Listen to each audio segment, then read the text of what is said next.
आज आपण ज्या माऊली ज्ञानोबरायांच्या प्रांगणामध्ये इथे आपण आज एकादशी निमित्त हा जो कीर्तन महोत्सव चालू केलेला आहे, खरं पाहता थोडा या कार्याचा परिहार देणं गरजेचं आहे की श्री वारकरी संप्रदाय ट्रस्ट वर्तकनगर परिसर ठाणे, त्याचबरोबर ज्ञानाई सेवा मंडळ आणि इथे सर्व भाविकांच्या, त्याचबरोबर आमचे परमस्नेही परम आदरणीय आणि ज्यांचा जे भारतीय आपल्या धर्माची, हिंदू धर्माची प्रतिका वारकरी धर्माची जे पताका घेऊन पूर्ण महाराष्ट्रभर भक्तीचा जागर करत फिरत आहेत, असे आपले आदरणीय श्री एकनाथ बाबा सदगीर आणि त्यांच्या मार्गदर्शनाने हा जो एकादशी निमित्त कीर्तनाचा जो कार्यक्रम आता ठेवलेला आहे, एकादशी निमित्त जे कीर्तन सांगितलं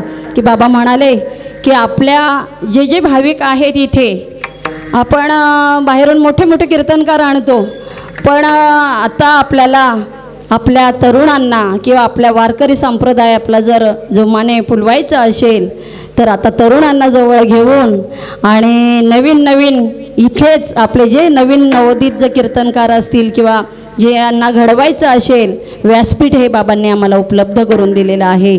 आणि या व्यासपीठावर तसं मी पाहता काही कीर्तन वगैरे जास्त केलेले नाहीत किंवा कुठे शिकायला गेलेले नाही, पण सेवके सांगितले कामं इथे होतं तू कामा नये, तर बाबांच्या आशीर्वादाने, प्रेरणेने आणि मार्गदर्शनाने इथे या व्यासपीठावर बोलण्याची ही संधी मला एकादशी निमित्त प्राप्त झाली. आजची ही पुत्रदा एकादशी आहे. खरं पाहता हरी एकादशी म्हणजे आपल्याला या जागर करायचं असतो. एकादशी म्हणजे जो भगवंतापासून ही दश इंद्रिय आहेत, पंचकर्म इंद्रिय आहेत, पंच ज्ञान इंद्रिय आणि 11वं मन आहे. आपल्याला एकादशी इंद्रिय आपल्याला भगवंताच्या चरणावर समर्पित करायचे आहेत आणि हाच खरा उपवास आहे.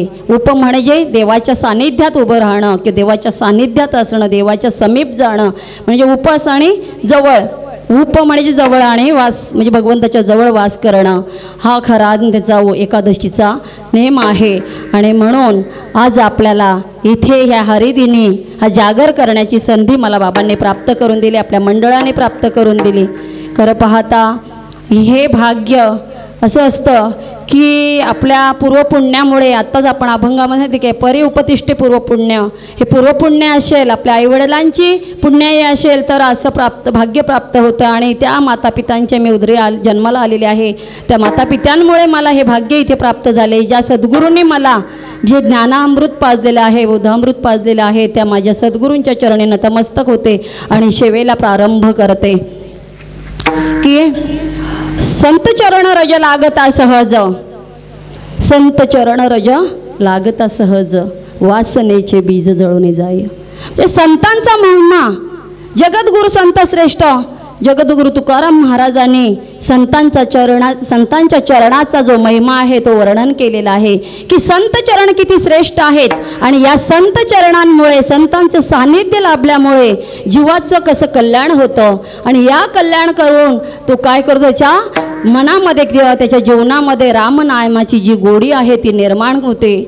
ती गोडी निर्माण झाल्यानंतर तो अतिशय भावुक होतो, आपला देहभान विसरतो आणि मग कंठी प्रेम दाटे, नयनी नीर लोटे, हृदयी प्रगटे रामरूप. ही रामरूप अवस्था ही संतांच्या चरणांमुळे प्राप्त होते. आणि म्हणून सांगितले की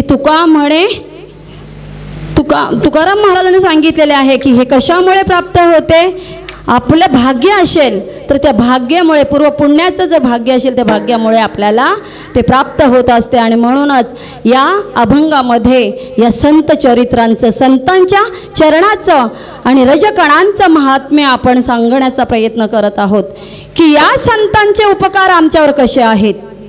हे संत म्हणजे काय आहेत, जे सदा त्यांची वृत्ती शांत आहे, जे तत्पर आहेत, जे प्रेमळ आहेत, कृपावंत आहेत, दयावंत आहेत, करुणावंत आहेत आणि जे संत कुणाला म्हणायचं? ज्यांचा हेत विठ्ठले तेची संत, तेची संत ज्यांचा हेत विठ्ठळे. असे हे विठ्ठलाकडे ज्याचा हेत आहे असे संत आहेत. आणि या संतांना आम्हाला जर शरण गेलो तर निश्चितच आमच्या जन्ममरणरूपी ज्या फेऱ्यातून आम्हाला सुटका होते. आणि म्हणूनच संत चरण रज इतके श्रेष्ठ आहेत. आज आपण संतांच्या चरणाचं महात्म्य समजलं की देव इच्छिताती संत चरणाची माती धावत पाडती मागे मागे. म्हणजे देवाला सुद्धा या संतांच्या चरणाचं इतकं आवड आहे, इतकी प्रीती आहे की ते देव सुद्धा आपल्या संताची, आपल्या भक्ताच्या चरणाची माती आपल्या कपाळाला लावायला धावत असतात त्या संतांच्या मागे. नवे आपण पाहिलं की विष्णूंनी काय केलेलं आहे, आपल्या भृगु ऋषींची जी लाथ आहे ती लाथच आपल्या चरण आपल्या हृदयावर धारण केलेले आहेत. श्री वत्सलांछन त्यांनी आपल्या हृदयावर धारण केलेले आहे. म्हणजे संतांचा महिमा अगाध आहे.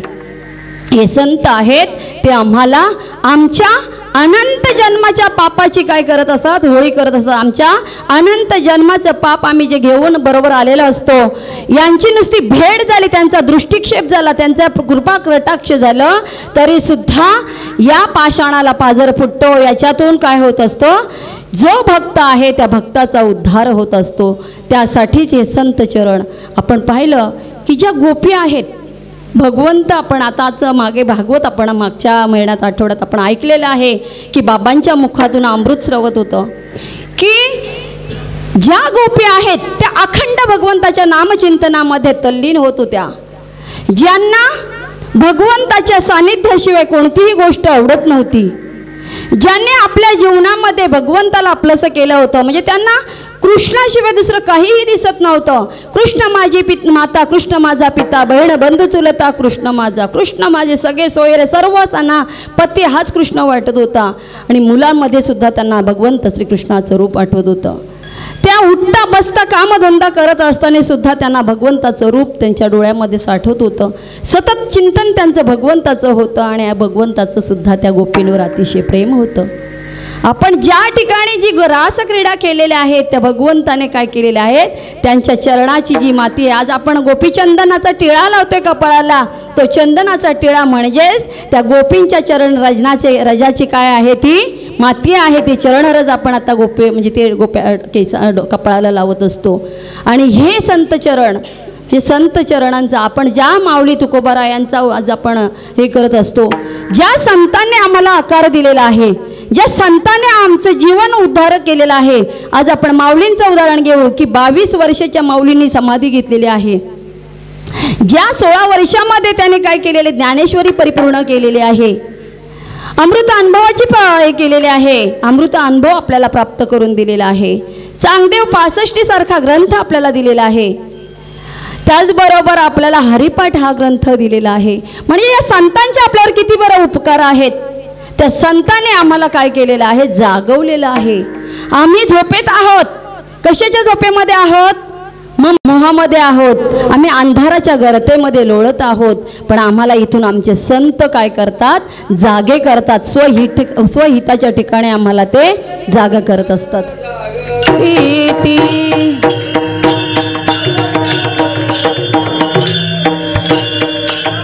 मद निरंतर जागविते, मद निरंतर जागविते.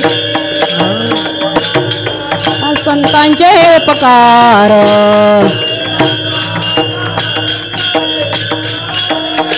काय सांगू आता संतांचे उपकार, काय सांगू आता संतांचे उपकार. मद निरंतर जागविते,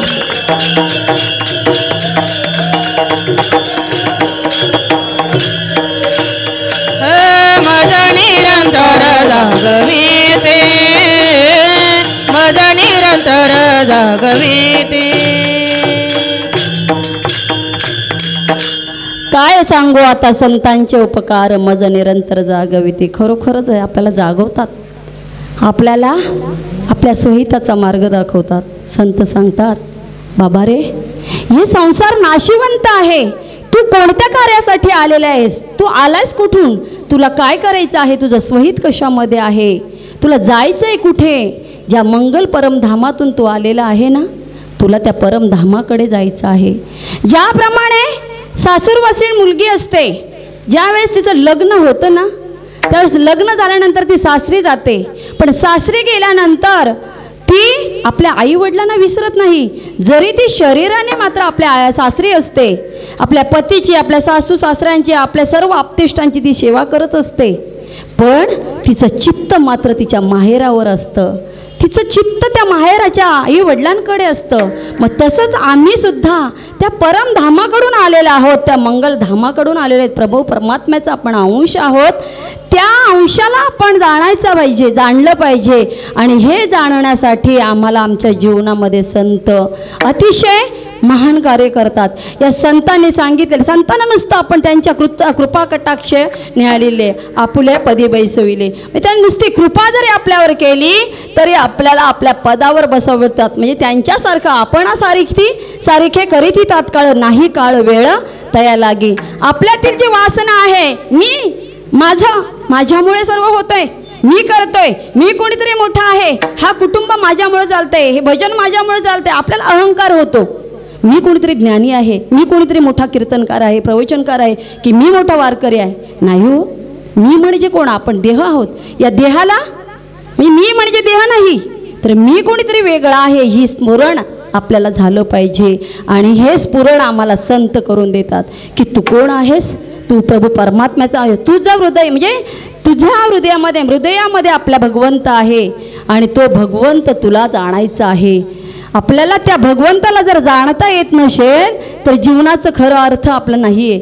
माणूस जन्माला आल्यानंतर आपल्याला हे इथं कर्तव्यता कोणती आहे? संसाराची इथं कर्तव्यता आपल्याला नाही आहे. तो संसार आपल्याला करायचाच आहे, आपल्याला संसार त्यागायचा नाही. संतांनी सांगितलेलं आहे की ठाईचा बैसोनी करा एक चित्त आवडे अनंत अळवे, न लगती सायस जावे वनंतरा, सुखे येतो घरा नारायण. त्या प्रभू परमात्म्याला जर तुला प्राप्त करायचं आहे ना, तर ठाईचं बैसोनी करा एक चित्त. ठाईच म्हणजे काय? आम्हाला बसून फक्त हे करायचं आहे का? योग साधना करायचं आहे का?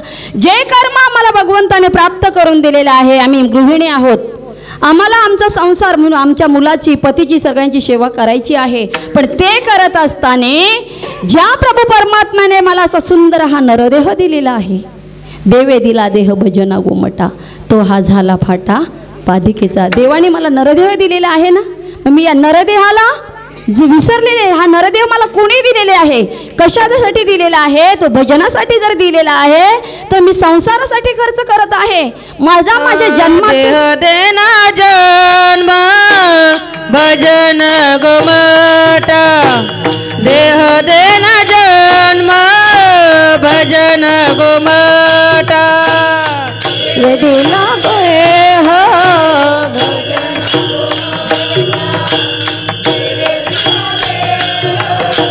भजन गोमटा, दिवेरीला देह भजन गोमटा, देह देना जन्म भजन गोमटा, देवे दिला देह भजन गोमटा, देवे दिला देह भजन गोम.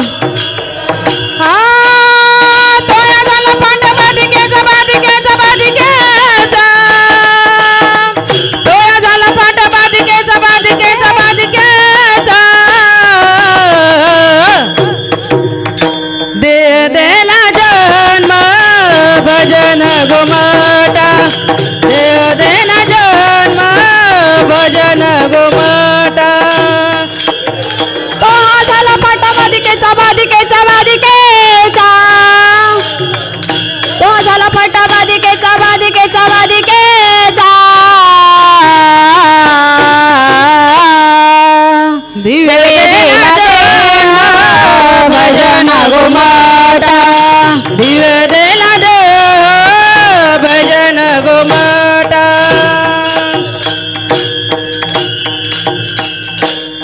देवाने आम्हाला हा देह लेकुराचे हित,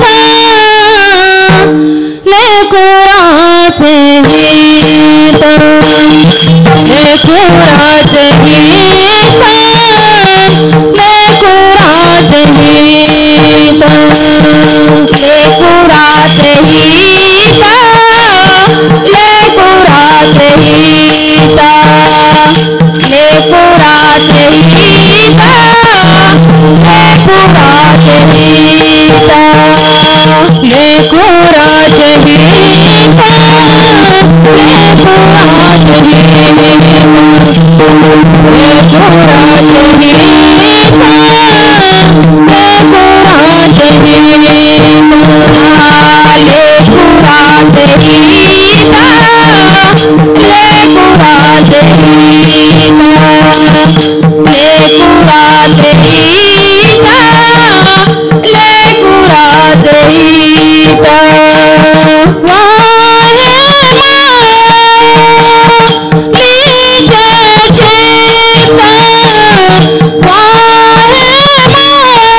करत असतात आणि या संतांनी आम्हाला आपलंसं केलेलं आहे म्हणून सांगितलेलं आहे संत चरण रज लागता सहज.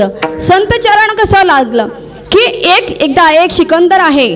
सिकंदर ज्यावेळेस भारतामध्ये म्हणजे आपल्या संत चरण रजाचं महत्त्व इतकं श्रेष्ठ आहे. आपल्या भारतभूमीचं श्रेष्ठत्व इतकं श्रेष्ठ आहे की ज्या भारतभूमीमध्ये आपल्या संतांनी अवतार घेतलेला आहे.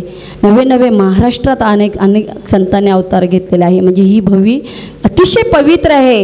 कुलम पवित्र जननी कृतार्था ही भूमी आहे. भारतभूमी अतिशय श्रेष्ठ भूमी आहे. आणि या मातृभूमीमध्ये भारतभूमीमध्ये एकदा सिकंदर आक्रमण करण्यासाठी निघाला होता. त्यावेळेस त्यांनी गुरूंना त्यांच्या विचारलं की मी भारतभूमीमध्ये चाललेलो आहे, आपल्यासाठी भारतातून कोणती अशी अमूल्य गोष्ट आणू. त्यावेळेस त्यांच्या गुरूंनी सांगितलं की त्या भारतभूमीमधून काय आण, पवित्र असं तीर्थ आण, गंगेचं तीर्थ आण. त्या भारतभूमीमध्ये श्रेष्ठ असा जो गीता ग्रंथ आहे तो ग्रंथ माझ्यासाठी आण. आणि त्या भारतभूमीमध्ये श्रेष्ठ असं काय आहे, संत चरणाचं रज आहे ते माझ्यासाठी आण. म्हणजेच आपली भारतभूमी इतकी श्रेष्ठ आहे. आपल्या भारतभूमीमध्ये देवाने अवतार घेतलेला आहे, आपल्या भारतभूमीमध्ये संतांनी अवतार घेतलेला आहे आणि म्हणूनच ही भारतभूमी जगामध्ये श्रेष्ठ आहे. आणि याच भारतभूमीमध्ये जेव्हा बाहेरच्या देशातील जेव्हा लोक आपल्या इथे येतात त्यावेळेस भारताच्या प्रवेशद्वार आहे, त्या प्रवेशद्वारावर काय करतात, तेथील माती आहे ती चरणांना ती माती आहे, ती माती आपल्या कपाळाला लावतात. आपल्याला त्या मातीचं महत्त्व कळत नाही, ज्या मातीमध्ये आपण जन्माला आलेलो आहोत. पण त्याच मातीमध्ये जेव्हा बाहेरची लोक येतात, बाहेरच्या देशातील त्या देशातील लोक आपल्या कपाळाला ह्या माती आपल्याला लावत असतात. म्हणजे इतकी पवित्र श्रेष्ठ अशी माती आहे आपल्या चरण रजते संतांचे. इथेच संतांनी अवतार घेतलेले आहे, इथे संत खेळले आहेत, बागडलेले आहेत, भगवंत नाचलेला आहे. आणि म्हणून ही संतांच्या चरणाची जी माती आहे ती श्रेष्ठ आहे. ही संत चरण रज काय करतात बरं, आमच्यामध्ये जी वासना आहे ना ती वासनाच सांभाळून नष्ट करतात. कसे, वासनेचे बीज जळून जाय. एखादं जर बीज आहे, झाड म्हणजे बीज आहे, बी आहे, तर ते बी आपण काय केलं तसं पेरायला गेलं तर काय करतं, ते रुजतं. कुठेही टाका, खडकावर जरी टाकलं त्याच्यावर पावसाचा वर्षाव झालाय बरोबर ते काय होतं, ते अंकुर धरायला लागतं. पण एकदा का संतांची संगती झाली, एकदा का संतांचं चरण रज आपल्याला लागलं तर आपल्याजवळ असलेली जी वासना आहे ना त्या वासनेचं जे बी आहे ना ते जळून खाक होतं. म्हणजेच एकदा का ते बी जळालं की पुन्हा उगवलाच जात नाही. आणि म्हणूनच हे संत चरण आपल्यासाठी अतिशय श्रेष्ठ आहेत की आमची वासना काय होते, समूळ नष्ट होते. आणि हे संत आम्हाला आमच्या जीवनामध्ये ही वासना काढून काय करतात, आपला आत्मविश्वास वाढतात, आपल्याला सद्भावना निर्माण करतात. जी वासना जाऊन सद्प्रवृत्ती, सद्विचारांचं जे अमृतपान आहे ते आम्हाला आपले संत करत असतात. आणि ते सांगत असतात, तुला तुझा उद्धार करायचा आहे, तुला तुझा उद्धार करायचा आहे. तू कशासाठी आलेला आहेस, तू खा प्या मजा करण्यासाठी आलेला काय आहे का, तुला हा जन्म मिळालेला आहे मानवाचा, तुला त्याच्यातून साध्य काय करायचं आहे. भगवंताने तुला सामूल देह दिलेला आहे. पशु काय पाप पुण्य जाणती उत्तम मध्यम भोग भोगती. त्या पशूंना पाप कळत नाही, पुण्य कळत नाही, आपली आई कोण आहे, वडील कोण आहे तेही कळत नाही. पण तू मानव आहेस, तुला 100 वर्षापूर्वीचं 50 वर्षापूर्वीचं सुद्धा आजही आठवतंय. म्हणजेच तुला भगवंताने काय दिलेली आहे, बुद्धी दिलेली आहे, मन दिलेलं आहे. आणि मग तू काय करू शकतोस, त्या मनाने काय करू शकतोस, भगवंताच्या चरणाजवळ जाऊ शकतोस, त्याचं नामस्मरण करू शकतोस, त्याच्या जवळ जाण्याचा प्रयत्न करू शकतो. आणि म्हणून अभंगाचं पहिलं चरण आहे संत चरण रज लागता सहज. संत चरणी रज लागता सहज, संत चरण रज लागता सहज, संत चरण रज लागता सहज, संत चरण रज लागता सहज, लागता सहज, संत चरण रज लागता सहज, संत चरण रज लागता सहज, संत चरण रज लागता सहज. वासनेचे बीज जळून जाय, वासनेचे बीज जळून जाय, मग राम नामी उपजे आवडी, मग राम नामी उपजे आवडी, मग राम नामी उपजे आवडी, मग राम नामी उपजे आवडी. वासनेचे बीज जळून जाय, वासनेचे बीज जळून जाय, मग राम नाम उपजे आवडी, मग राम नामे उपडे आवडी, मग राम नामे उपडे आवडी,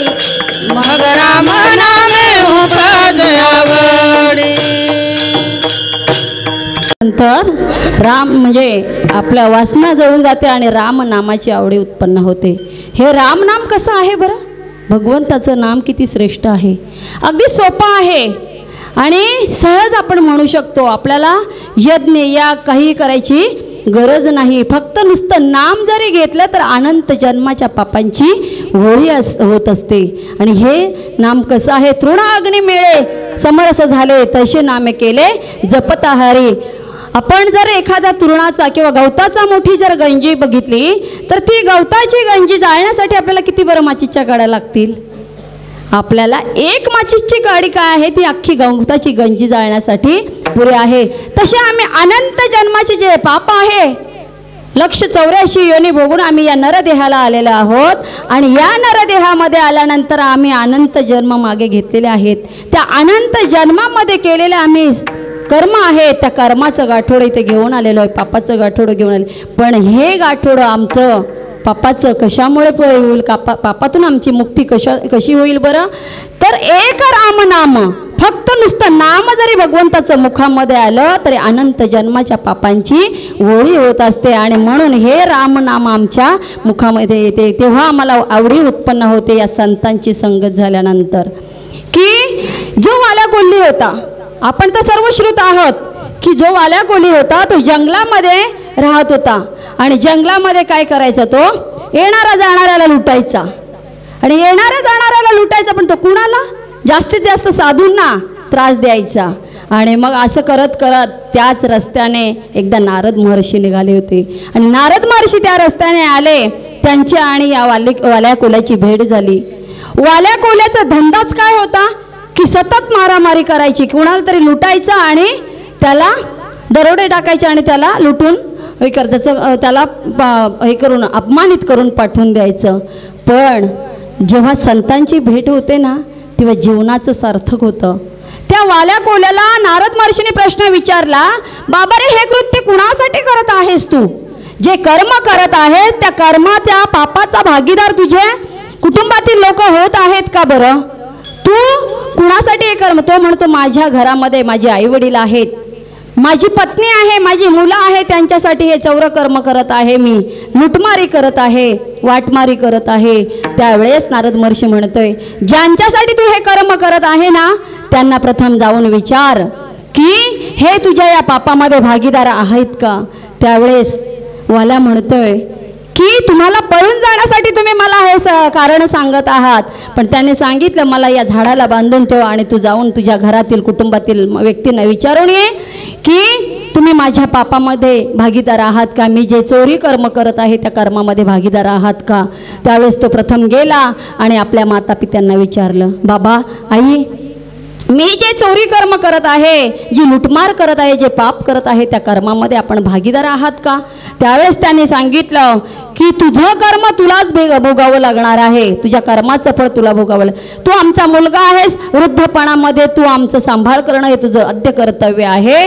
आणि तू कोणतं कर्म करत आहे ते आम्हाला माहिती नाही, पण जो जसं कर्म करतो तसं त्याचं त्यालाच फळ भोगावं लागतं. आणि तुझं कर्तव्य आहे की आई वडिलांची सेवा करणं, त्यांना वेळेला अन्न देणं. आणि मग त्यानंतर तो आपल्या पत्नीकडे जातो. पत्नीलाही विचारतो की तू तर माझ्याबरोबर 7 फेरे फिरलेली आहेस, तू तरी माझ्या या कर्मामध्ये या पापामध्ये भागीदार आहेस ना? त्यावेळेस ती सांगते की मी तुमच्या सत्कर्मामध्ये भागीदार होणार आहे, मी तुमच्या पापकर्मामध्ये भागीदार नाही. तुमचं कर्तव्य आहे ज्यावेळेस तुम्ही लग्न करून मला इथे आणलेले आहे, 7 फेरे माझ्याबरोबर फिरलेले आहात, त्यावेळेस मी तुमची पत्नी झालेली आहे आणि आता तुमचं कर्तव्य आहे की माझं संरक्षण करणं, मला पूर्ण जे हवं नको ते पाहणं आणि तुमच्या पापामध्ये मी भागीदार नाही. मुलांनाही विचारलं, मुलंही तेच म्हणतात की जोपर्यंत मुलं लहान आहेत तोपर्यंत त्यांना सांभाळणं हे वडिलांचं कर्तव्य असतं आणि तुमचं कर्तव्य आहे तुम्ही आमचं सांभाळ करावं, तुमच्या पापाचे आम्ही भागीदार नाहीत.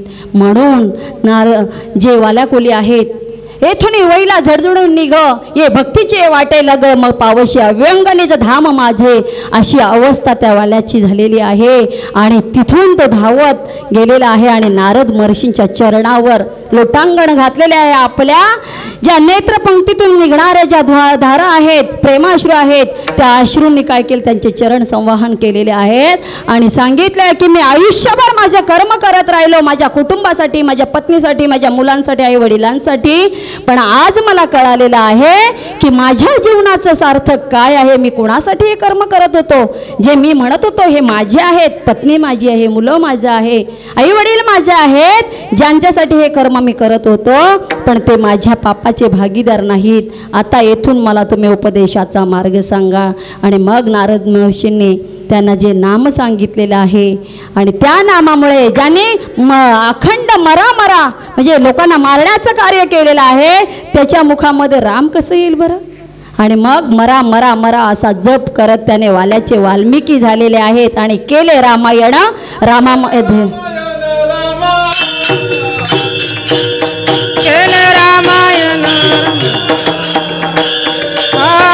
ज्या वाल्मिकांनी आयुष्यभर मरामारा करून लुटमारी केली होती, पण त्यांच्या मुखातून रामनामाचा जप झाल्यानंतर केले रामायण रामायदी. ज्याप्रमाणे म्हणजे त्यांनी जसं रामायण लिहिलं त्याप्रमाणे भगवंताला वर्तावं लागलं, त्याला वागावं लागलं. आणि जसं आपण आज ज्यांचा आदर्श जीवनामध्ये घेत आहे की एक पत्नीव्रत आहे, एक बाणी, म्हणजे आदर्श पुत्र, आदर्श भाऊ, आदर्श पती, आदर्श शत्रू, असं ज्याचं आपण वर्णन ऐकतो आहेत. आणि अशा रामाला जे आपण आपलं दैवत मानतो, त्या रामांना या वाल्याच्या किंवा वाल्मिक ऋषींच्या ह्याच्याप्रमाणे वागावं लागलेलं आहे. इतकं सामर्थ्य भक्ताच्या त्या रामनामात आहे. आणि हे सांगितलेलं आहे की हे रामनाम आपल्या मुखामध्ये आलं पाहिजे. हे येतं, हे मुखामध्ये येत असताना कंठी प्रेम दाटे नैनी नीर लोटे. कंठामध्ये काय झालं पाहिजे, प्रेम असलं पाहिजे. भगवंत कशाचा भुकेला आहे बरं, भगवंत भावाचा भुकेलेला आहे. त्याला दुसरं काही नको. भगवंत सांगतात गीतेमध्ये की पत्रम पुष्पम फलम तो यो मत भक्त समे प्रिया. तो माझा भक्त आहे, तो मला पत्र म्हणजे पाणी वाहतोय, फूल वाहतोय, पान वाहतोय, पण हे नको. तुझं काय पाहिजे, मला मन पाहिजे रे, प्रेम पाहिजे. आपण आपलं मन संसारामध्ये लावतो, पण देवाच्या चरणाकडे लावत नाही. आपण फुलं घेतो, नैवेद्य अर्पण करतो, आपली पूजा म्हणून करत असतो, पण माझं मन त्या भगवंताच्या जवळ लावलं, माझं प्रेम भगवंताजवळ लावलं पाहिजे. भगवंत सांगतो इथून काढ, या संसारातून काढून तू माझ्या ठिकाणी ते प्रेम लाव. मन मना भाऊ मद भक्तो मध्याजी माम नमस्कार. तू मला हे मन कर, हे मन मीची करी, माझी भजनी प्रेम धरी, सर्वत्र नमस्कारी मज एकाते. तू माझ्यावर प्रेम कर. मला भगवंताला प्रेम, भगवंताला सर्व काही आहे, तो राजा आहे, भगवंत या सृष्टीचा कर्ता आहे. त्याने ठरवलं ना हिचा ऱ्हास करायचं तर क्षणात तिचा नाश करू शकतो. आणि हाच भगवंत प्रेमाचा भुकेलेला आहे. या भगवंताला कंठी प्रेम दाटे. आपलं हृदयापासून आपलं प्रेम भगवंतावर असायला पाहिजे. जी आई आहे ती आपल्या बाळावर जसं प्रेम करत असते ना, तसंच प्रेम, तेच प्रेम काढून माझ्या भगवंत झोपला असेल का, माझ्या भगवंत जेवला असेल का, माझ्या भगवंताची म्हणजे भगवंताला आपलं मन समर्पित केलं पाहिजे. गोपीने आपलं मनच भगवंताला समर्पित केलं होतं, मीराईने आपलं मनच भगवंताला समर्पित केलं होतं, जनाईने आपलं मनच भगवंताला समर्पित केलं होतं. जे कर्म करत होती ती आपल्या गोवऱ्या जरी थापत होती तरी त्या गोवऱ्या थापत असताना ती विठ्ठल विठ्ठल विठ्ठल असं स्मरण करत होते. आणि त्यामुळं काय झालेलं आहे, तिच्या गोवऱ्यांमधून सुद्धा विठ्ठल विठ्ठल असा ध्वनी उमटत होता. म्हणजे भगवंताला हा प्रेम, भगवंत प्रेमाचा भुकेला आहे. थोर प्रेमाचा भुकेला हाची दुष्काळ, त्याचा तो अतिशय प्रेमाचा भुकेलेला आहे. त्याला दुसरं काही लागत नाही भगवंताला. म्हणून तर भगवंत काय द्वारकेचा राणा पांडवा घरी, सगळं वैभव सोडून कुठे गेलेला आहे, पांडवांकडे गेलेला आहे. तिथे काय आहे, प्रेम आहे. ते आपल्या अर्जुनाच्या घोडे सुद्धा धुवत होता. अर्जुनाच्या रथाचा सारथी झालेला आहे भगवंत, पण कशासाठी, प्रेमापोटी. भगवंताला साधं एक भाजीचं पान जरी समर्पित केलं तरी भगवंत तृष्ट होत असतो. म्हणजे इतका प्रेमाचा भुकेला आहे. आणि मग कंठी प्रेम दाटे नैनी नीर लोटे, हृदय प्रगटे रामरूप. त्या रामरूपाला मला स्मरण करायचे. मी कोण आहे, मी कोणाचा अंश आहे, त्या प्रभूचा अंश असेल तर त्या प्रभूचं मला स्मरण केलं पाहिजे. रामम भूत्वा रामम यजत, कृष्णम भूत्वा कृष्ण यजत, शिवम भूत्वा शिवम यजत. आम्ही तो रामाचं ध्यान केलं तर आमचं देह रामरूप होतं, कृष्णाचं ध्यान केलं तर कृष्णरूप होतं, त्या विठ्ठलाचं ध्यान केलं तर विठ्ठल रूप होतंय. आपण पाहिलेलं आहे की तुकाराम महाराजांच्या कीर्तनामध्ये ज्या वेळेस कीर्तन चालू होतं, शिवाजी महाराज तिथे त्यांच्या मागे जे हे लागलेले आहेत आणि त्यावेळेस शिवाजी महाराज त्या कीर्तनामध्ये येऊन बसलेले आहेत. त्यावेळेस सगळ्या कीर्तनामध्ये काय दिसत आहे? शिवाजी महाराजच दिसत आहे. म्हणजे आपल्याला सांगायचं आहे की ज्या भगवंताचं आम्ही नामस्मरण करतो तो भगवंताचं तेजस्वी रूप आपल्यामध्ये, तेज आपल्यामध्ये येत असतं. आणि म्हणून या भगवंताचं अगदी प्रेमपूर्वक आपल्याला भजन करायचं आहे. हे भजन कसं करायचं आहे की हे भजन आपण अगदी प्रेमाने करायचं आहे. हे नामस्मरण आपण करत असतो की हे नाम कसं आहे? सहज आहे, सोपं आहे, सुलभ आहे. इथे याला कुठे बसायची, कुठल्या वेळेची काळेची कसलीही मर्यादा नाही. आणि हे नाम अगदी सहज आणि सोपं आपण कुठेही घेऊ शकतो, कशाही परिस्थितीत घेऊ शकतो. झोपेतून उठलं तरी घेऊ शकतो, रात्री झोपता वेळेसही घेऊ शकतो, आपण प्रसंगामध्ये कुठल्या संकटामध्ये असेल तरी सुद्धा घेऊ शकतो. पण इथे आपण असं आपली अवशी अवस्था होते की ज्या वेळेस आपल्याला सुख प्राप्त होतं ना त्यावेळेस भगवंताचं नामच विसरून जातो. आपण त्या आनंदामध्ये इतके उरळून गेलेलं असतं की मी त्या भगवंताचा आहे, त्या भगवंताने मला हे ऐश्वर्य दिलेलं आहे, भगवंताने मला सुख दिलेलं आहे, त्या भगवंतालाच विसरून जातो. पण जेव्हा आमच्यावर संकट येतं ना तेव्हा आम्ही त्या भगवंताचा धावा करायला लागतो, त्या भगवंताला स्मरायला लागतो. पण खरं रात्रंदिवस हाची धंदा गोविंदाचे पोवाडे. आम्हाला रात्र दिन रजनी हाची धंदा. रात्री उठता बसता असं शयनी त्या गोपिका सुद्धा काय करत असतात? सतत भगवंताचं चिंतन करत असतात. हे चिंतन आमच्या जीवनामध्ये घडलं पाहिजे. आम्ही काय करतो? देहाने जरी आम्ही अलिप्त असू, देहाने जरी आम्ही कर्म करत असू वेगळं, पण मनाने मात्र माझं मन त्या भगवंताकडे जोडलं पाहिजे. हे मन कसं आहे? चंचल आहे, चपळ आहे, प्रमादी आहे, बलवान आहे. आणि म्हणूनच सांगतात भगवंत तू काय कर? अर्जुना या 8 पहारा माझारी मोठके निमिषभरी रे तू जाय. काय कर? या 8 प्रहरामध्ये ना एक क्षणभर का होईना तू तुझं मन मात्र मला अर्पण कर, तुझं चित्त माझ्या ठिकाणी स्थिर कर आणि मग तू पहा मीच होऊन जाशील असं सांगितलेलं आहे. म्हणजे आपल्याला भगवंताचं नामस्मरण करण्यासाठी काळ लागत नाही, वेळ लागत नाही. नामस्मरण करण्यासाठी कुठल्या स्थळाची कसली मर्यादा नाही. पण इथे सांगितले संतांची जर संगत झाली ना तरच हे होऊ शकतं. संतांच्या संगतीशिवाय, संतांच्या कृपेशिवाय, सद्गुरूंच्या कृपेशिवाय, संतांच्या कृपेशिवाय हे साध्य नाही. आणि म्हणूनच संतांची संगत आपल्याला सांगितलेली आहे. संत संगतीचे काय आपल्याला माहिती आहे महत्त्व? की ज्या नारद महर्षींचा ज्यांना संग झालेला आहे, एकदा भगवंतांना नारद महर्षीने विचारलेले आहे संत संघाचं महत्त्व काय आहे. त्यावेळेस ते म्हणतात जा त्या गटारातील किड्याला विचार संत संघाचं महत्त्व काय आहे. त्यावेळेस नारद महर्षी तिथे जातात आणि विचारतात संत संघाचा मध. तो किडा मरून पडतोय. त्यानंतर सरड्याला विचार, जा सरड्याला विचार. सरड्याला विचारतात, सरडा सुद्धा मरून पडतोय. त्यानंतर परत नारद महर्षी भगवंताजवळ येतात आणि सांगतात देवा मी त्या सरड्याला प्रश्न विचारला, तो सरडासुद्धा मरून पडलेला आहे. मग भगवंत सांगतात त्या झाडावर बसलेला जो पोपट आहे त्या पोपटाला संत संघाचं महत्त्व विचार किंवा सत्संगाचं महत्त्व कर, साधू संताचं महत्त्व विचार. आणि त्यावेळेस पुन्हा नारद महर्षी त्या पोपटाजवळ जातात. पोपटाला प्रश्न विचारतात, पोपटसुद्धा मरून पडतो. त्यानंतर नारद महर्षींना असं वाटतं की मी ज्याला प्रश्न विचारतो तो मरून पडत आहेत. देवा हे काय चाललेलं आहे? माझ्यामुळे हे पातक घडत आहे. त्यावेळेस नारद महर्षींना सांगतात की पुन्हा जा त्या गाईतल्या गोठ्यातील वासराला विचार की संत संघाचं महत्त्व काय आहे. त्या गाईतील गोठ्यातील वासराला सुद्धा नारद महर्षी विचारतात आणि तो वासरूसुद्धा मरून पडतो. आता याला भीती वाटायला आहे गाईचं, म्हणजे गोहत्येचं पात्र. भगवंत हे काय चालवलेलं आहे? मी तर तुला संत संघाचं महत्त्व विचारत आहे, सत्संगतीचं महत्त्व विचारत आहे आणि हे काय घडत आहे माझ्या पुढे. भगवंत सांगतात आता तू जा आणि त्या राजवाड्यामध्ये आत्ता नवीनच जन्माला आलं जे बालक आहे ना त्या बालकाला हे प्रश्न विचार की संत संघाचं महत्त्व काय आहे. इकडे यांना कापरा भरलेला आहे. मी राजाला विचारू कसं? का तर राजाला जर राजाचा मुलगा जर मृत पावला तर मला देहदंड होईल किंवा कोणत्याही प्रकार, म्हणजे राजाला मी विचारू कसं? ते महान पातक मला लागेल. आणि मग तरीसुद्धा भगवंत सांगतात माझ्या वचनावर तुझा विश्वास नाही का?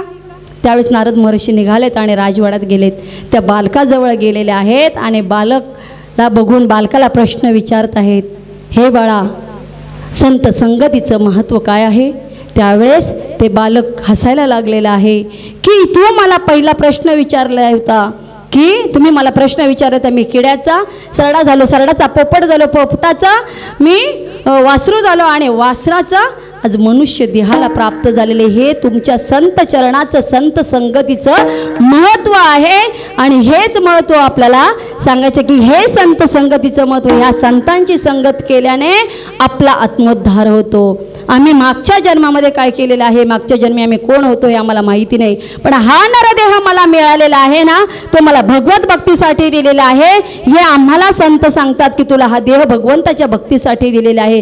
तू काय खा प्या मजा करून तू आयुष्य हे गमावत आहेस, हे आयुष्य तुला पुन्हा मिळणार नाही. काग टाळी न्यायाप्रमाणे हा देह तुला प्राप्त झालेला आहे आणि या देहाचं सार्थक करायचं असेल तर तुला संतांचं संगत करावी लागणार आहे.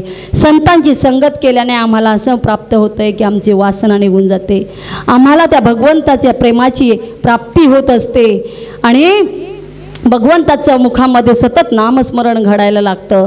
हे भगवंत आमच्या संतांचे उपकार आहेत. हे संत आम्हाला जागवतात, हे संत आम्हाला आमच्या स्वत्वाची जाणीव करून देत असतात. संत आम्हाला आमचं मलिनत्व घालवतात आणि आम्हाला निर्मळ करतात.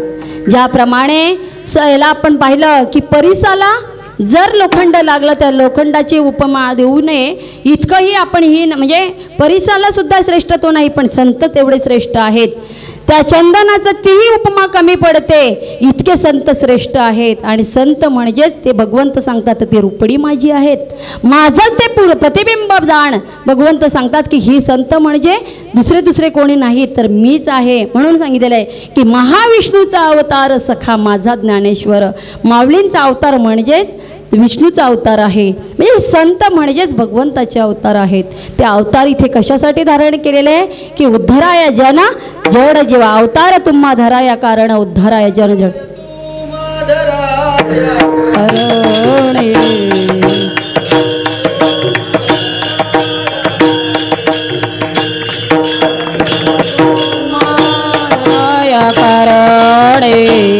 अवतार तो माधराया करण, अवतार तुम्हा धराया करणे, तुम्हा धराया करणे.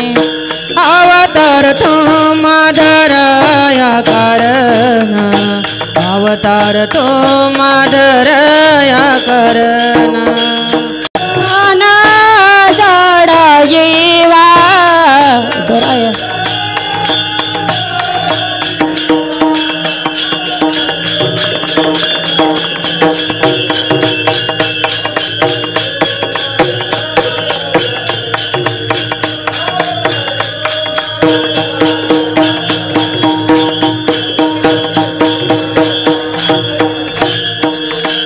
उदराया जन जड जीवा, उदराया जन जड जीवा. अवतार तो माधराया कारण, अवतार तो माधराया कारण, अवतार तो माधराया कारण, अवतार तो माधराया कारण. संत अवतार घेतात आणि ह्या जड जीवांचा उद्धार करतात आणि ते उद्धार कसं करतात तर सगळे जग भजन मार्गाला लावतात. मग राम नामे उपजे आवडे. अभंगाचं दुसरं चरण की ज्या संतांनी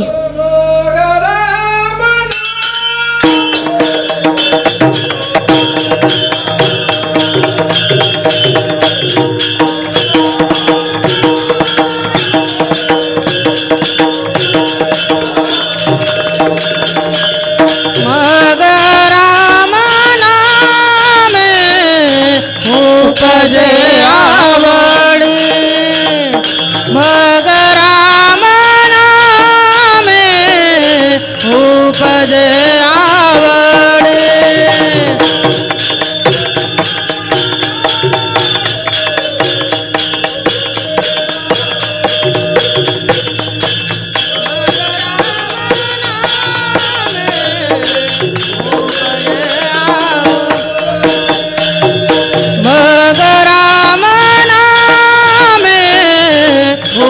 उपजे आवडी मग राम नामे उपजे आवडी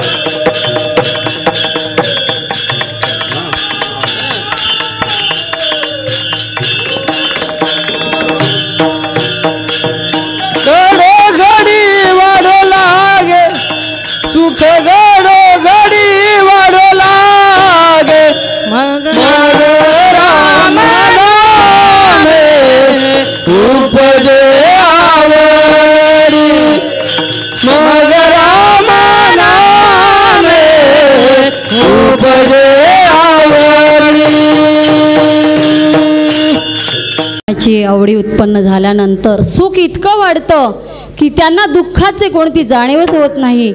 कोणत्याही क्षणी प्रत्येक कुठलाही क्षण येऊ दे जीवनामध्ये तर त्या आनंदाचे देही आनंद तरंग आनंदाचे अंग आनंदाची अशा प्रकारची या मुमुक्षीची अवस्था होते. केव्हा तर ते संतांची जेव्हा आम्हाला प्राप्ती होते, संतांचे चरणरज आम्हाला लागतात त्यावेळेस आनंदाची प्राप्ती होत असते आणि मग आनंद निर्भय डुल्लत असे अशी अवस्था होत असते. त्यांना त्यांच्या देहाची कशाचीही अवस्था उरत नाहीत. आपण पाहिलेलं आहे की मीराईला त्यावेळेस साधं भगवंताचं रूप पाहिलं आणि तिची अशी अवस्था आली की ती त्या भगवंताच्या नाचुंगी नाचुंगी नाचुंगी म्हणजे तो आपणे म्हणजे ती नाचलेली आहे भगवंताच्या नामामध्ये रूपामध्ये इतकी तल्लीन झालेली आहे, तिला देहभान विसरून गेलेले आनंदाने ती डुलत आहे नाचत आहे. आणि अशा प्रकारची ह्या संतांना नुसतं शरण गेलं त्यांना पाहिलं तरी आपल्या जीवनामध्ये अशी अवस्था प्राप्त होते. आणि ह्या अवस्थेमध्ये डोळ्यातून प्रेमाच्या धारा म्हणजे डोळ्यातून अश्रू आनंद अश्रू वाहू लागतात. प्रेम आपल्या दाटत असतं हृदयामधून आणि ते हृदयामधून प्रेम दाटत असताना आपली अशी अवस्था होते ना तहान भूकही हरून जात असते. तहान भूकसुद्धा राहत नाही की मी कोण आहे, मी कुठे बसलेलो आहे, काय करत आहे. हे चिंतन भगवंताचं एकदा काय सुरू केलं ना की सतत माणूस काय होत असतो तो जो हे आहे भक्त आहे किंवा जो संतांना शरण गेलेला आहे अनन्य भावाने त्याची ही अवस्था निर्माण होत असते की त्याचं जीवच भगवंताशी एकरूप झालेला असतो. आपण अनेक असे कान्होपात्रेची अवस्था झालेली आहे. पाहिलं की जी भगवंताला म्हणजे तिच्यावर अनेक प्रकारचे ते राजांनी परिचक्र आलेले आहे. तिला लोक ती वेशीची मुलगी असते पण तिला हे काय चाललेलं आहे माझ्या या देहावर सौंदर्यावर ही लोक प्रेम करतात. देवा मला तू आपल्या चरणाशी घेऊन घे. आणि तिने ती अवस्था तिची झालेली आहे भगवंताच्या चरणावरती विलीन झालेली आहे. इतकी अवस्था भक्ताची श्रेष्ठता असते की ज्याच्या मुखातून रामनाम आलं भगवंताची म्हणजे भगवंताचा संतांचा ती त्या संतांच्या मेळ्यामध्ये जेव्हा आलेली आहे त्या नामाचा तिला जो संग झालेला आहे त्यामुळे तिची ती अवस्था प्राप्त झालेली आहे. आणि मग ती काय झाली भगवंतामध्ये विलीन झालेली. म्हणजे आपल्याला म्हणायचं आहे की ज्या संतांचा आम्हाला संग होतो ना त्या संतामुळे आमची वासना तर निघून जातेच पण आम्ही रामरूप होत असतो. आम्ही ज्या भगवंताचा अंश आहे त्या भगवंताच्या अंशामध्ये विलीन होत असतो. इतकं जीवनाचं म्हणजे जीवन म्हणजे काय आहे की हे जीवन खाण्यासाठी मौज मजा करण्यासाठी नाही. हा रात्रंदिवस आम्हाला नामस्मरण आमचा हृदयामध्ये जो श्वास चाललेला आहे ना या श्वासोश्वासावर आम्हाला लक्ष ठेवून राहायचं आहे. तो राम राम राम आत आणि बाहेर आम्हाला सोडायचा आहे आणि या प्रत्येक श्वासोश्वासावर आम्हाला लक्ष केंद्रित करायचं आहे. तोच आमचा जप आहे आणि या जपालाच आम्हाला जपाचं अनुसंधान करायचं आहे. जीवनामध्ये दुसरं काहीही नाही आहे की हे श्वास बघा आपण सर्व विकत घेऊ शकतो पण श्वास विकत घेऊ शकतो का. ज्यावेळेस आपण कोरोनाची अवस्था पाहिली कोरोनामध्ये आपल्याला ऑक्सिजन लावायला लागत होतं पण एकदा का आपल्याला ते आपल्या ऑक्सिजन जर संपला ते बाटले आपण बघितलं होतं की आपले ऑक्सिजन लेवल जेव्हा कमी होत होते आपण कितीतरी ठिकाणी फेऱ्या मारत होतो. किती लोकांकडे पैसा होता सर्व काही होतं पण त्यांना ते आपला जीव वाचू शकले नाही का तर आपला जीव आपला हा आत्मा हा श्वासावर अवलंबून असतो आणि म्हणून जोपर्यंत आपल्या शरीरामध्ये श्वास चालू आहे तोपर्यंत आम्हाला काय घ्यायचं आहे, भगवंताचं नाम घ्यायचं आहे. तोपर्यंत भगवंताचं चिंतन करायचं आहे की मी ज्या कामासाठी आलेलो आहे ना ते कार्य म्हणजेच भगवंत आहे. माझं ध्येय काय आहे, तो भगवंत आहे. भगवंत आपल्या भक्ताची वाट पाहत आहे. कटेवर हात ठेवलेला आहे, कमरेवर हात ठेवून तो वाट पाहत आहे. पंढरीश परमात्मा की हे आपल्याला सांगत आहे की हा जो भवसागर आहे ना, तू म्हणतोस ना मी पुनरपी जननाम पुनरपी मरणाम, हा भवसागर किती आहे, तर हा कमरे इतका पाण्या इतकाच आहे. तुला तो तरुण यायचा आहे, त्या पाण्यामध्ये तू बुडणार नाही. आणि तुला इथे यायचं तर ते साधन म्हणजे काय आहे, राम नामाचं जे साधन आहे, भगवान नामाचं जे साधन आहे ना, त्या साधनाने तुला इथपर्यंत यायचं आहे. आणि ते साधन अतिशय सोपं आहे, सुलभ आहे. आणि या साधनामुळे तुला काय करायचं आहे, माझी प्राप्ती करायची आहे. आपण तेच उलटं करत असतो. आपल्याला जीवनामध्ये बघा, हा मानव देहाचं आयुष्य किती आहे, शत गणिले ते अर्धरात्र खाये, त्यामध्ये बालत्व पीडा रोग क्षय, म्हणजे इतकं आहे की मला बालपण आपलं खेळण्यात जातं, तरुणपण आपलं शिक्षणात जातं, नंतर आपण प्रौढ होतो त्यावेळेस आपलं संसारात जातो, वृद्धत्व आलं की आपण आपल्या नातवंडामध्ये रमतो. पण भगवंत सांगतात की आपले संत सांगतात की तू लहानपणी खेळण्यात गेलं, तू अजाण होतास तेव्हा तू खेळण्यात घालवलं, शिक्षणात घालवलं. आता तू काय कर, नामस्मरण कर. का की आपली अवस्था कशी होते बघा, वृद्ध झाल्यानंतर आपल्या कुटुंबामध्ये आपल्याला वाटतं की आपल्याला तरुणपणामध्ये आपल्या त्या देवाचं महत्त्व कळत नाही, आपल्या संसारामध्ये आपल्या देवाचं महत्त्व कळत नाही. पण आपण ध्रुव बाळाचं उदाहरण घेतलं, प्रल्हादाचं उदाहरण घेतलं की त्यांनी भगवन नाम घेतल्यामुळे त्यांना अढळ पदाची प्राप्ती झालेली आहे. पण आपण सर्वसामान्य माणसं आहोत, आपण म्हणतो आज नाही उद्या घेऊ देवाचं नाम, उद्या नाही परवा घेऊ. आणि अशानंतर आता कुठं माझं वय गेलं आहे, हे का वय आहे का नामस्मरण करण्याचं, दिंडीला जाण्याचं किंवा माळ घालण्याचं. पण खरंच आहे आपल्याला आत्ता कळालं, त्या क्षणापासून आपण जर नामस्मरण केलं तर भगवंत आपल्याला करेल. किंवा आपण जर वाट बघत बसलो की मी नंतर करेल, नंतर घेईल नाम, तर किंवा भगवंताच्या देवळामध्ये मी नंतर जाईल. बघा आपल्या वृद्धत्वामध्ये कशी अवस्था होते बरं, कोणी 70-80 वर्षाच्या वर गेलं, हातपाय आपले विकलांग होतात, डोळ्यावर आपल्याला पटळ आलेलं असतं, आपल्याला डोळ्याने सुद्धा दिसत नाही, कानाने ऐकायला येत नाही. ज्याचं नामस्मरण ऐकावं त्याचं नामच आम्हाला ऐकायला येत नाही, ज्याचं नाम मुखातून आम्हाला घ्यायचं आहे त्याचं मुखामध्ये नामच घेता येत नाही. का तर आमची जीभ सुद्धा काय झाले, विकलांग झालेली आहे, विकळ झालेली आहे. तिच्यामध्ये राम आम्ही म्हणायला जाऊ तर राम म्हणण्याऐवजी आम्हाला लांब लांब आम्ही म्हणायला प्रयत्न करत असतो. पायाने चालावं तर अंगाला थरकाप सुटलेला आहे, कंप सुटलेला आहे. या वृद्ध अवस्थेमध्ये आम्ही भगवंताची वारी सुद्धा करू शकत नाही, मंदिरापर्यंत पोहोचू शकत नाही, डोळ्याने दिसत नाही, कानाने ऐकता येत नाही, हाताने आम्ही काय पूजा करावी, काय दानधर्म करावं, टाळी वाजवावी तर हात सुद्धा आमचं वळत नाही. मग अशी अवस्था झाल्यानंतर आवडेल का? त्यावेळेस आपली अशी अवस्था होते, त्यावेळेस आपल्या घरातीलच आपल्याला राग करत असतात. का की आयुष्यभर आपण ज्या कुटुंबासाठी, ज्या मुलांसाठी, ज्या पत्नीसाठी ज्याने केलेलं असतं, पतीसाठी केलेलं असतं, वृद्ध अवस्थेमध्ये या वृद्धांची अवस्था काय होते, घराच्या एका कोपऱ्यामध्ये त्यांना बसवलं जातं. मग जर ज्यांना आम्ही जन्म दिलेला आहे, ज्यांच्यासाठी आम्ही आमचं संपूर्ण आयुष्य घालवलेलं आहे, त्यांनी जर आमची अशी अवस्था केली तर ज्या भगवंताने अमूल्य असा न मागता हा मानव देह दिलेला होता, आम्हाला डोळे दिले, इंद्रिय, हात, पाय, कान, डोळे, मुख, बोलाय वचन, जेणे तू जोडशी नारायणा. आपल्याला काय केलेलं आहे, डोळे दिलेले आहेत. बघा आपला एक डोळा जर निकामी झाला तर किती खर्च करावे लागतात. कान, आपल्या कानाला यंत्र किती हजाराचं लावावं लागतं. दात, आपल्या किडण्या, म्हणजे शरीराचा एक एक अवयव आपला इतका महत्त्वाचा आहे. पण न मागता भगवंताने आपल्याला तो दान दिलेला आहे.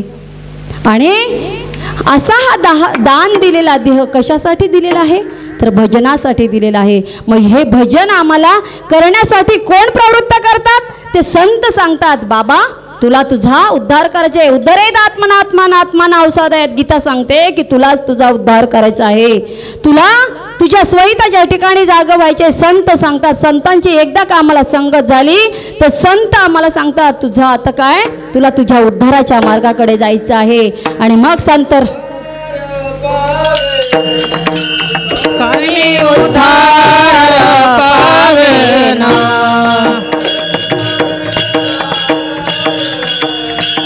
काय कृपा करील नारायणा तुम्ही संत जन ऐसे सांगता तुम्ही संत जन समाधान जेत माझे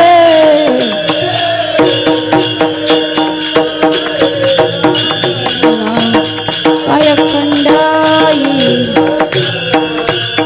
करा समाधान चित्त माझे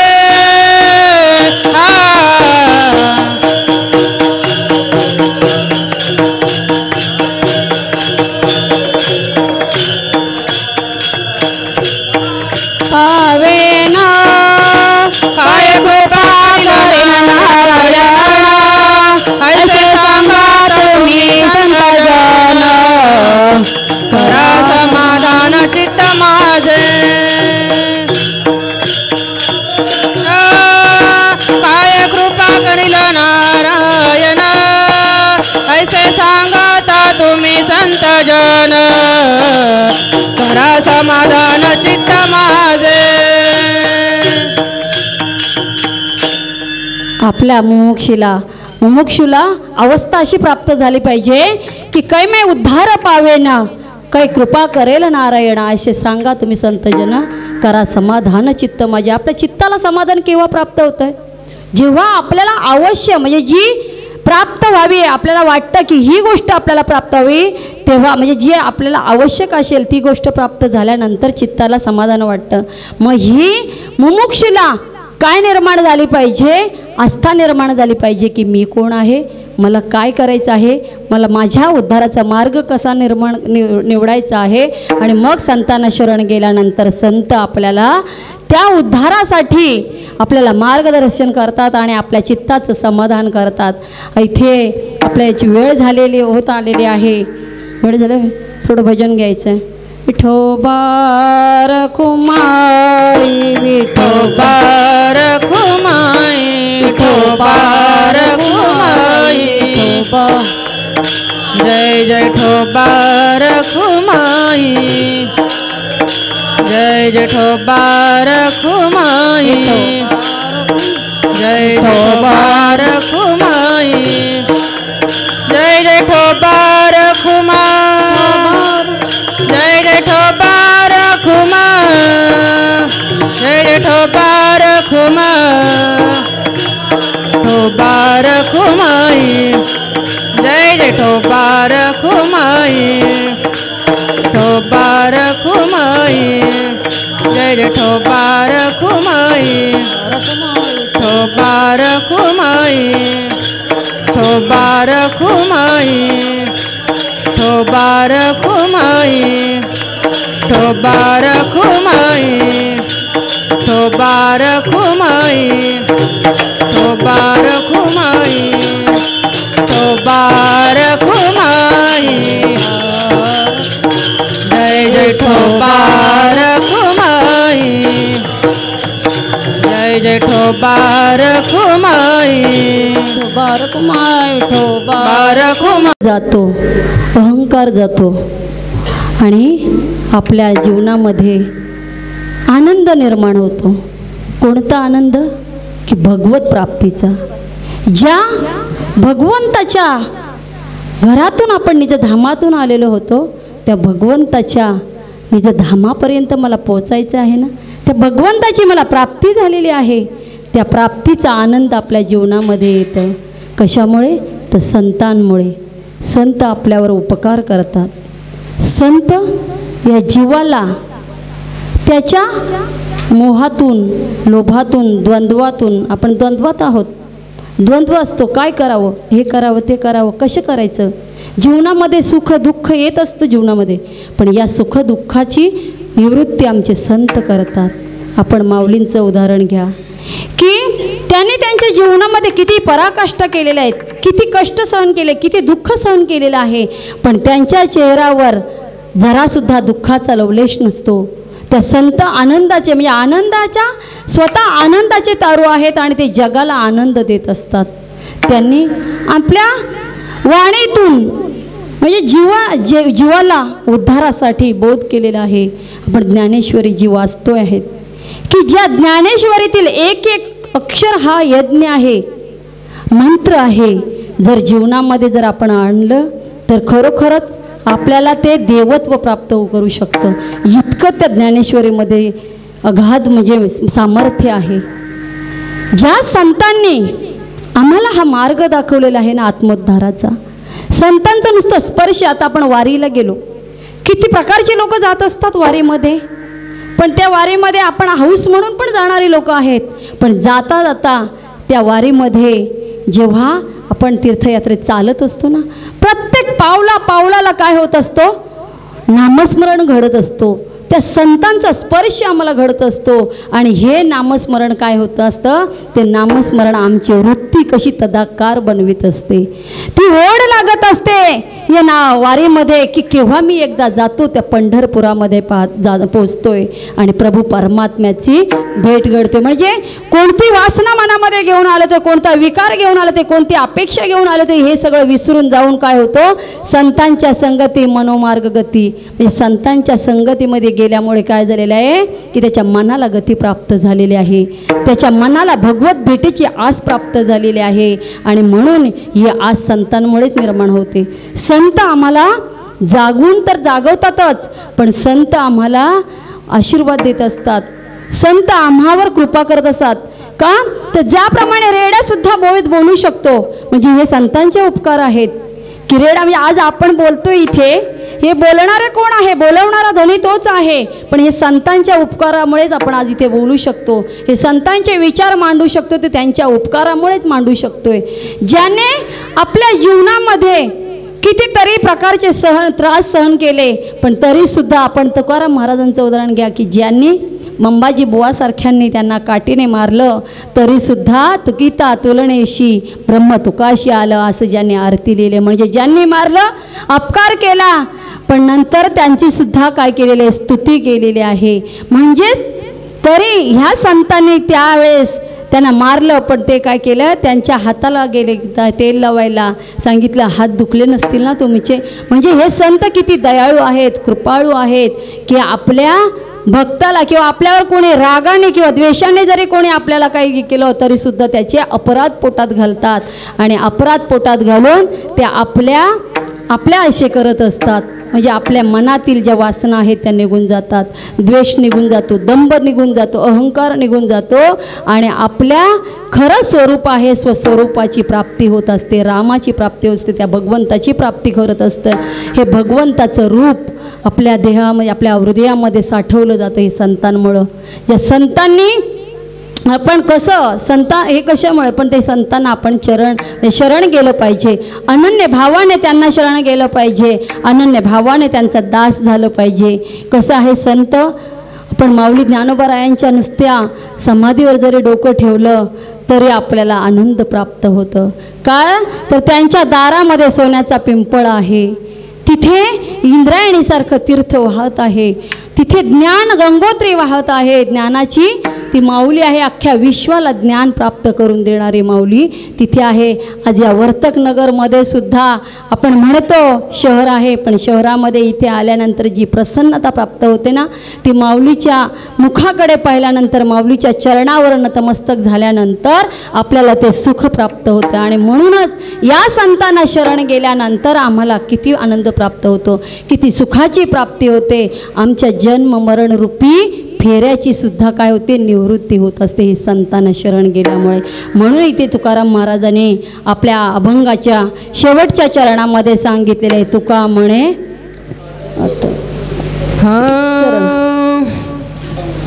साधन सुलभ तुका सुलभ गोमटे, तुका म्हणे साधन सुलभ गोमटे, तुका म्हणे साधन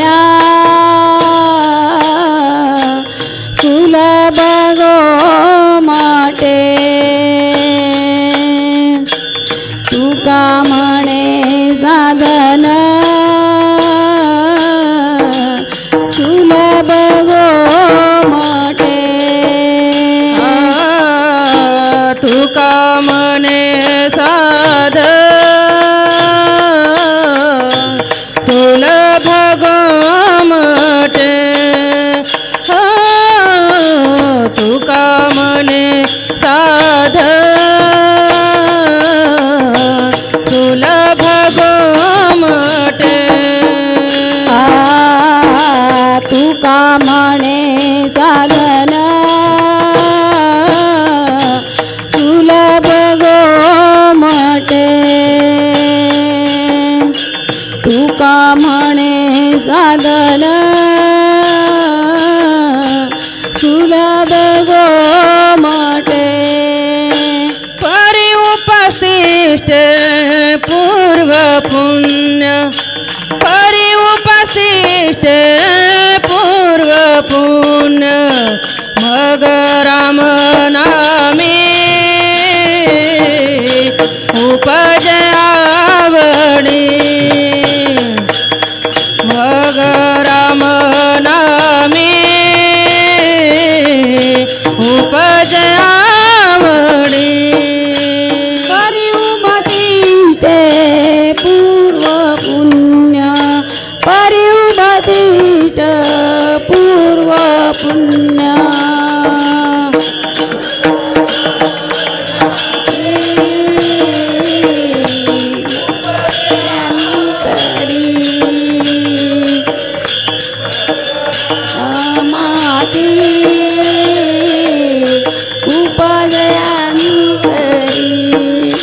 सुख घडघडी वाढू लागे सुख घडघडी वाढू लागे मग राम नामे उपजयावडी मग राम नामे उपजयावडी सुख घडघडी वाहू लागे सुख घडघडी वाहू लागे मग उपजते अंतरी मग नामे उपजयांतरी सुलभ गोमटे परि उपतिष्ठे पूर्व पुण्य. बघा, हे साधन म्हणजे कोणतं आहे तर राम नामाचं साधन आहे. हे साधन म्हणजे नाम आहे. आपल्याला आपल्या साध्यापर्यंत पोचवायचं असेल तर साध्य आपल्याला साधन काय आहे तर संतांची प्राप्ती आहे. आणि संतांच्या मुखातून आलेले जे पवित्र असं नाम आहे, गोड नाम आहे, ते नाम आम्हाला घ्यायचं आहे. हे नाम कसं आहे? आपल्याजवळ आपण जे नाम घेतो ते कोणी चोरू शकतो का? हे महाधन आहे. आणि हे आपल्याजवळ सगळं आपल्याकडचं हिरावून घेऊ शकतं. आपल्याकडचा पैसा, आपलं सर्व काही सर्वस्व हिरावून घेऊ शकतो. पण आपलं जे नाम आहे ना आपण घेतलेलं, ते कोणीही हिरावून घेऊ शकत नाही. आणि म्हणून ह्या नामाला साधन कसं आहे? सोपं आहे ना. आपल्याला काही सायस करायला लागतात का त्यासाठी? काही नाही. सहज भगवंताचं नाम जरी मुखामध्ये आलं तरी अनंत जन्माच्या पापाची होळी होते आणि पुण्य प्राप्त होत असतं. दुःखाची होळी होत असते आणि मग पुनरपि जननम पुनरपि मरणम. इथे सांगितलेले आहे आपल्याला वारी कशाची करायची आहे. या येरझाऱ्या आपल्याला खुंटवायच्या आहेत. आणि या येरझाऱ्या खुंटवण्यासाठी आम्हाला जे मुखामध्ये नाम येतं ना, या नामामुळेच आमच्या येरझारा संपतात.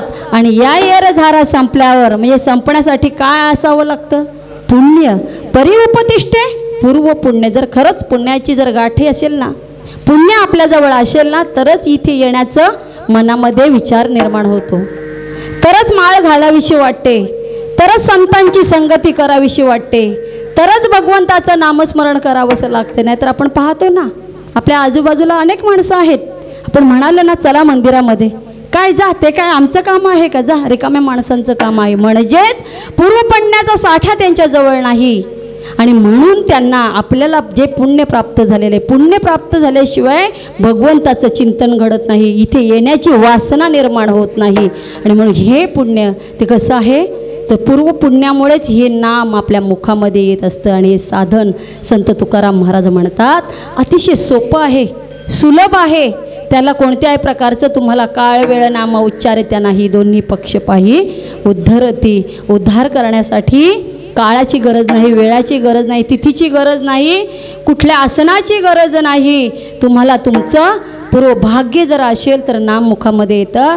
आणि मुखात नाम आल्यानंतर तुमचा हा जो जन्म मरणरूपी फेरा आहे ना, तो फेऱ्यातून मुक्त होतं. आणि ही संतांनी आमच्यावर केलेली उपकारांची ठेव आहे. जास्त घेत नाही. ज्ञानेश्वर माऊली ज्ञानराज माऊली, ज्ञानेश्वर माऊली ज्ञानराज माऊली, ज्ञानेश्वर माऊली ज्ञानराज माऊली, ज्ञानेश्वर माऊली ज्ञानराज माऊली.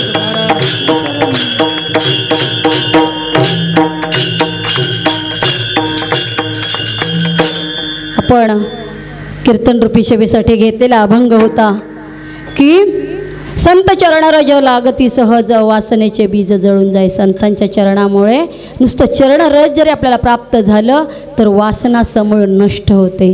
रामनामाची आवडी उत्पन्न होते. प्रेम मुखामध्ये कंठामध्ये प्रेम दाटतंय. डोळ्यातून म्हणजे आपल्या डोळ्यातून आनंदाश्रू, त्या भगवान मिलनाची, भगवंताच्या प्राप्तीचे जे अश्रू आहेत ते प्राप्त होत असतात. पण केव्हा? ज्या वेळेस आमच्यावर संत कृपा करतात, संत कृपा करतात, आपल्यावर कृपेचा, मातृत्वाचा, प्रेमाचा, आशीर्वादाचा जो वरद हस्त आपल्या डोक्यावर ठेवतात. त्यांच्या चरणाच्या रजांची प्राप्ती आम्हाला होते. त्यांच्या मुखामृतातून स्रवलेले जे अमृत आपण जर प्राशन केलं तरच आपल्याला ही अवस्था प्राप्त होते. पण ही अवस्था प्राप्त होत असताना आम्हाला सांगितलं की ते साधन अतिशय सुलभ आहे. इथे येऊन बसायचं आहे, नामस्मरण करायचं आहे, चिंतन करायचं आहे. आणि या चिंतन करण्यासाठी पूर्व पुण्य प्राप्त व्हावे लागतात. आणि हे पूर्व पुण्य प्राप्त झाल्यामुळेच आपणाला रामनामाची, भगवन नामाची आवडी उत्पन्न होत असते. खरं पाहता मी काय मोठी कीर्तनकार किंवा काय नाही, हा चौथा प्रयत्न आहे. तोडकं मोडकं बोलण्याचा प्रयत्न करत आहे. कसं आहे की सांसारिक माणसं आहेत, स्त्रिया आम्ही, त्यात विशेष करून राजकारणामध्ये पदार्पण केलेलं, त्यामुळे तारेवरची कसरत आहे. संसार, परमार्थ, राजकारण, समाजकारण हे सगळं करत असताना खरोखरच ही दमछाक होते. खरंच ज्याने विठ्ठल मात्रा घ्यावी त्याने पथ्य सांभाळावी. खरंच हे राजकारण करणं हे काय स्त्रियांचं काम नाही आहे म्हणजे, पण तरीसुद्धा आपल्या संतांनी सांगितलेलं आहे जिच्या हाती पाळण्याची दोरी ती जगात ते उद्धरी. म्हणजेच आपल्याला हा श्री संतांनासुद्धा किंवा आपल्या संत होऊन गेलेले आहेत, मुक्ताई झालेले आहेत, जनाई झालेल्या आहेत, बहिणाई झालेल्या आहेत, या संतांनी आम्हाला अमूल्य असं ठेवा दिलेला आहे. आणि खरोखरच आज हे भाग्य आहेत की जे भाग्य मला प्राप्त झालेलं आहेत. बाबांनी सांगितलं कंठताई प्रयत्न करा, होईल तुम्हाला. आणि म्हणून कुठे कीर्तन शिकायला गेले नाही, पण फक्त माझ्या ह्या सद्गुरूंच्या बाबांनी कृपा केलेली आहे. बाबांनी आम्हाला महिला मंडळ स्थापन करून दिलेलं आहे. बाबांनी आम्हाला आशीर्वाद दिलेला आहे. आणि त्यांच्याच मुखातून स्रवलेले जे अमृत आहेत ते आम्ही इथे मांडण्याचा प्रयत्न केलेला आहे. कसं आहे की त्यांचंच घेऊन त्यांनाच परत करायचं आहे. ज्यांनी आपल्याला आशीर्वाद रूपी हे दिलेले आहेत, बोध दिलेले आहे. बाबांनी सांगितलं की बाबा तुम्ही करत जा, दर एकादशीला इथे प्रयत्न करत जा, नामस्मरण होत जाईल, हरिजागर होत जाईल, जेणेकरून महिला एकत्र येतील. आपल्याला म्हणजे आता ह्या श्रावण महिन्यामध्ये जसं भक्तीला पूर येतो तसा आता या इथे सुद्धा आपल्या सगळ्या महिला इथे उभ्या राहिलेल्या आहेत. म्हणजे आम्ही शिकण्यासाठी इथे प्रयत्न करत आहोत, कुठल्या नावासाठी नाही, मोठेपणासाठी नाही, पण संतांनी सांगितलेलं आहे. आम्ही ज्या मीराबाईंनी, जनाबाईंनी, ज्या संतांनी जो वारसा चालू केलेला आहे तो वारसा चालवण्याचा प्रयत्न करत आहोत. या व्यासपीठावर बोलण्या इतकी मी मोठी नाही आहे, पण या बाबांनी सांगितलं, बाब आज म्हणजे धर्माची पताका घेऊन देशाविदेशात जात आहेत. अनेक ठिकाणी वृंदावनामध्ये जाऊन कथा आम्हाला सगळ्यांना कथेच्या रूपाने किंवा सर्व देशभरामध्ये जे बाबा फिरत आहेत त्यांचे खरंच त्यांचं वाणी म्हणजे नाथ महाराजांची सारखी आहे. अगदी मितुले आणि रसाळ शब्द जैसे कल्लोळ अमृताचे. म्हणजे त्यांच्या मुखातून प्रेम वाहत असतं, त्यांच्या मुखातून अमृताच्या धारा वाहत आहेत आणि आपल्या सगळ्यांवर ते प्रेमाचा वर्षाव करत आहेत. पण त्यांच्या सावलीमध्ये राहणारे आम्ही छोटी छोटी रोपटं आहोत. आम्ही ते प्रयत्न करण्याचा म्हणजे त्यांच्या इतके मोठे कधी होणार नाही आम्ही गुरु इतकं मोठं होऊ पण शकत नाही का. तो गुरुच असतो आणि गुरु आपल्याला म्हणजे गुरुच्या प्रसादातून आपण हे सर्व बोलत असतो. आणि म्हणून बाबांनी जे आम्हाला सांगितलेलं आहे ती शिकवण पुढे नेण्याचा प्रयत्न करू. या संतांनी आम्हाला जो वारसा दिलेला आहे माऊली ज्ञानोबरायाने, तुकोबरायाने, सर्व संतांनी, की या संतांनी आम्हाला सर्वांना म्हणजे आपल्याला जो जीवनाचा मार्ग सांगितला आहे त्या संतांना आम्हाला शरण जायचं आहे. त्या संतांमुळे आज आपण खरे उभे आहोत. त्या संतांमुळे आम्हाला जीवनाचा अर्थ कळालेला आहे. आणि म्हणून आज या व्यासपीठावर इथे बोलण्याचा जो प्रयत्न केला तोडका मोडका या कीर्तनासाठी उपस्थित सर्वच जण आहेत. आमचे बेनके महाराज आहेत, जे ठोंगिरे बाबा आणि सर्वच जण इथे, टाळकरे पुरुष भाऊ, आमचे सगळे मृदुंगाची ज्यांनी मला साथ दिली, बोंबले महाराज, त्याचबरोबर मला इथे चांगल्या प्रकारची कीर्तनासाठी साथ देणाऱ्या आमच्या अंजुताई, सगळ्या महिला वर्ग आणि उपस्थित आपले सर्वजण श्रोते. मी आपला कोणाचा नामोल्लेख करत नाही, घारे महाराज किंवा सगळ्याच महिला वर्ग आणि सर्वांचं मी ऋणानुबंध व्यक्त करते. का तर आपल्या म्हणजे हा खेळ एकट्याचा नाही की तुम्ही आम्ही खेळीमुळे गदारोळी आनंदे. आणि हे नामस्मरण करण्यासाठी इथे आपण मला उद्युक्त केलं. बाबांच्या कृपा आशीर्वादामुळे, बाबांच्या मार्गदर्शनामुळे इथे बोलण्याचा प्रयत्न केला. जे वेडे वाकडे जे बोलण्याचा सांगण्याचा प्रयत्न केलेला आहे. का तर बालक जसं बोबडं बोलतं पण तो आईला अतिशय गोड वाटतं, तद्वत या माऊलीच्या प्रांगणामध्ये माऊलीच्या समोर हे लहान बालक बोलत आहे मोडकं तोडकं. ते माऊलीसुद्धा ते अगदी गोड करून घेईल. आणि तुम्ही सर्व संतजन, तुम्ही मायबाप आहेत. श्रोते म्हणजे श्रोते नाहीत, ते महेशाची मूर्ती आहेत आणि आपण महेशाच्या मूर्ती आहात. आपण या बालकाचे अपराध आहेत ते पोटामध्ये घालाल. आणि ज्या कीर्तनामध्ये कुठे माझ्या वाणीचा दोष असेल, ती वाणी म्हणजे जी चुकीचा असेल तो माझ्या वाणीचा दोष, जे असेल चांगलं असेल ते माझ्या सद्गुरूंचा तुम्हा सर्वांच्या मुखातून आणलेला आहे. आणि विशेष करून आभार की ज्यांनी चित्रण केलेलं आहे आमचे दिनेश महाराज वाडेकर. खरोखरच ते कुठल्याही प्रकारचा मोबदला न घेता आपली ही सेवा आहे ना, ती सेवा आपल्यासाठी करत आहेत निरपेक्ष भावनेने. की हा जो गजर भक्तीचा जो आहे तो सगळ्यांपर्यंत पोचवण्याचं कार्य करत आहेत. म्हणजे वेडं वाकडं का होईना जो बोलतो पण समाजापर्यंत हे माध्यम आहे आणि हे माध्यम त्या याच्याप्रमाणे पटवण्याचा प्रयत्न करत आहेत. त्यामुळे मी आपलं सर्वांचं ऋणानुबंध व्यक्त करते आणि झालेली सेवा प्रभू परमात्म्याची चरणी समर्पित करते. जय विठ्ठल, जय जय विठ्ठल.